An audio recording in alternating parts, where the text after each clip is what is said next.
আসসালামু আলাইকুম, welcome back to my channel. আমি তামান্না চলে আসলাম নতুন আর একটা রেসিপি নিয়ে। আশা করছি বরাবরের মতো ভালো লাগবে। তো ফুলকপি পছন্দ করে না এরকম মানুষ মনে হয় খুঁজে পাওয়া যাবে না, খুবই কম। আর এখন তো শীতের সিজন, অ্যাভেলেবেল অনেক ফুলকপি পাওয়া যায় কম দামে। তো আজকে আমি সেই সবার পছন্দের ফুলকপি দিয়ে কোরমা বা রোস্ট রান্না করব। তো আমি খুব সহজভাবে আর একটু ভিন্নভাবে রান্না করেছি, তো সেটাই আপনাদের সাথে শেয়ার করব। আশা করি আপনাদের কাছে ভালো লাগবে। তো এখানে আমি টক দই নিয়ে নিয়েছি, আর আমার টক দইটা ফেটানো ছিল, মানে একটু পানি হয়ে গিয়েছে, তো আমি আর একটু ফেটিয়ে নিয়েছি। এরপর এর মধ্যে আমি বাদাম বাটা দিয়ে দিয়েছি, আর এখানে 3 ধরনের বাদাম আর একটু আদা, আর এর সাথে আমি পেঁয়াজ বেরেস্তা আর গরম মশলা দিয়ে দিব, আর মরিচের গুঁড়া। সেই ভিডিওটা একটু স্কিপ হয়ে গেছে। আর এখানে আমি পানি গরম করে নিয়েছি, আর ফুলকপিগুলো দেখুন এরকম সাইজ করে আমি কেটে নিয়েছি। তো এগুলোকে আমি একটু ভাপে দিয়ে নিব। এই যে সাইজগুলো দেখুন। তো এগুলোকে আমি আগে একটু ভাপ দিয়ে নিব। ফুলকপিগুলোকে আমি 10-15 মিনিট একটু ভাপ দিয়ে নিব। তো খুব বেশি ভাপে দেওয়ার দরকার নেই, কারণ ফুলকপিটা একটু তাড়াতাড়ি সিদ্ধ হয়ে যায়। তো এই তো হয়ে গেছে, আমি এখন নামিয়ে নিয়েছি। তো ফুলকপিটা ঠান্ডা হয়ে যাওয়ার পর আমি একটা প্যানের মধ্যে তেল দিয়ে দিলাম। তো তেল দিয়ে এগুলো হালকা আমি ভেজে নেব। তো এখন আমি সব ফুলকপি দিয়ে দিব, হালকা করে ভেজে নেব, খুব বেশি ভাজার প্রয়োজন নেই। তো সবগুলো একটু তেলটা হালকা গরম করে মিডিয়াম আছে এগুলো ভেজে নিব।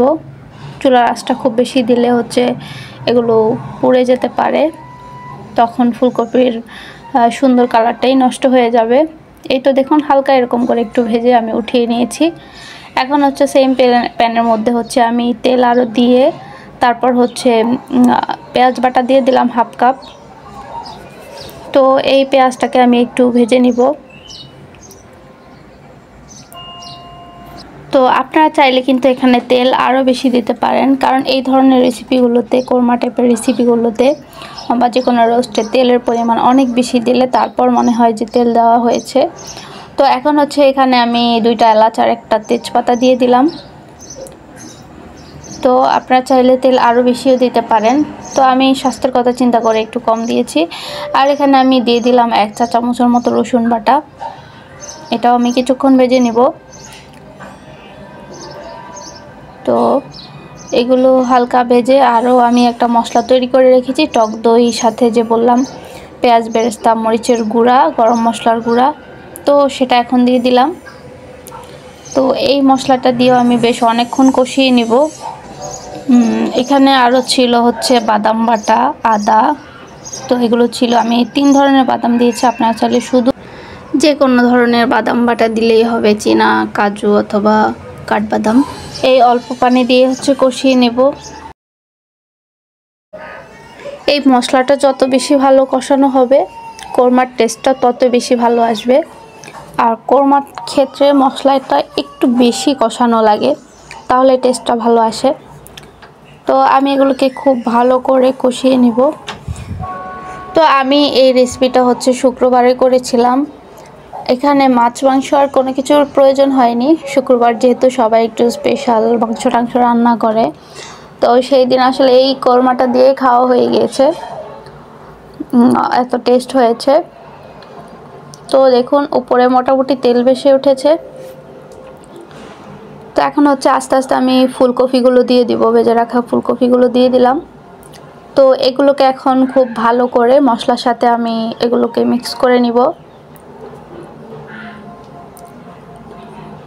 তো আপনারা কিন্তু খেয়াল করেছেন আমি কিন্তু এখনও লবণ দিই নাই, কারণ লবণটা আমি পরেই দিব।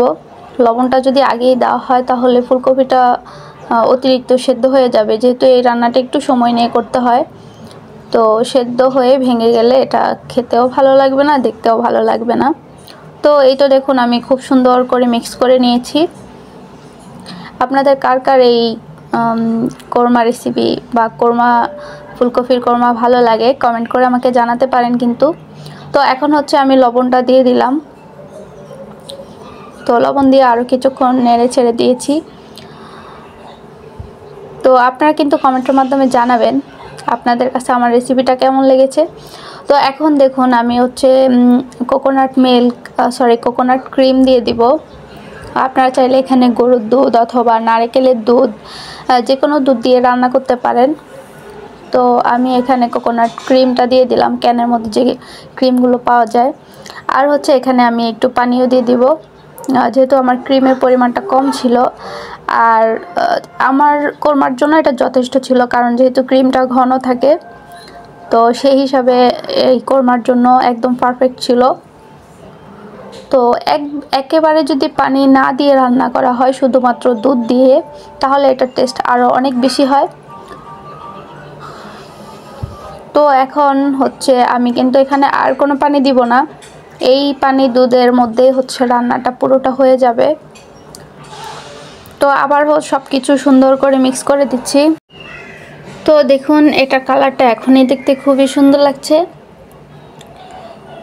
তো আমি হচ্ছে ঢাকনা দিয়ে দিয়েছি, আর একটু পরে উঠিয়ে আবার একটু চিনি দিয়ে দিচ্ছি সামান্য, যেহেতু কোরমা একটু হালকা মিষ্টি হলে ভালো লাগে, আর যেহেতু টক দই দিয়েছি যাতে কোনোভাবে টক না লাগে। আর দিয়ে দিচ্ছি 3টা কাঁচামরিচ, লাল কাঁচামরিচ দিয়ে দিলাম। তো এরপর হচ্ছে আমি আরও সবুজ কিছু কাঁচামরিচ দিয়ে দিব। তো কোরমাটা আসলে খুব একটা ঝাল হলে ভালো লাগে না, তো আমি এজন্য মরিচটা কমিয়ে দিয়েছি। আর এখন একটু গরম মশলার গুঁড়ো দিয়ে নামিয়ে নেব। তো আমি একটু পেঁয়াজ বেরেস্তা করে রেখেছি, আর এখন এটা দিয়ে দিব উপরে। তো এই তো দেখুন আমি গ্রেভিটা একটু এরকমই রেখেছি, আর বেশি শুকাবো না, কারণ আরও বসে যাবে ঠান্ডা হওয়ার পরে। তো আপনারাও কিন্তু আমার এই সেম রেসিপিটা ফলো করে ফুলকপির কোরমা বানিয়ে নিতে পারেন, দুর্দান্ত হয়। আর না তৈরি করে খেলে বুঝতে পারবেন না। তো যদি ভালো লাগে প্লিজ একটা লাইক দিবেন, আর যদি আমার চ্যানেলে নতুন ভিজিট করে থাকেন তাহলে প্লিজ আমার চ্যানেলটা সাবস্ক্রাইব করবেন। যদি কেউ আমার ফেসবুক পেজ থেকে দেখে থাকেন তাহলে আমার পেজটা ফলো করে দিতে পারেন, এতে করে আপনি পরবর্তীতে আমার রেসিপিগুলো পেয়ে যাবেন খুব সহজেই। তো আজকে এই পর্যন্ত, আল্লাহ হাফেজ।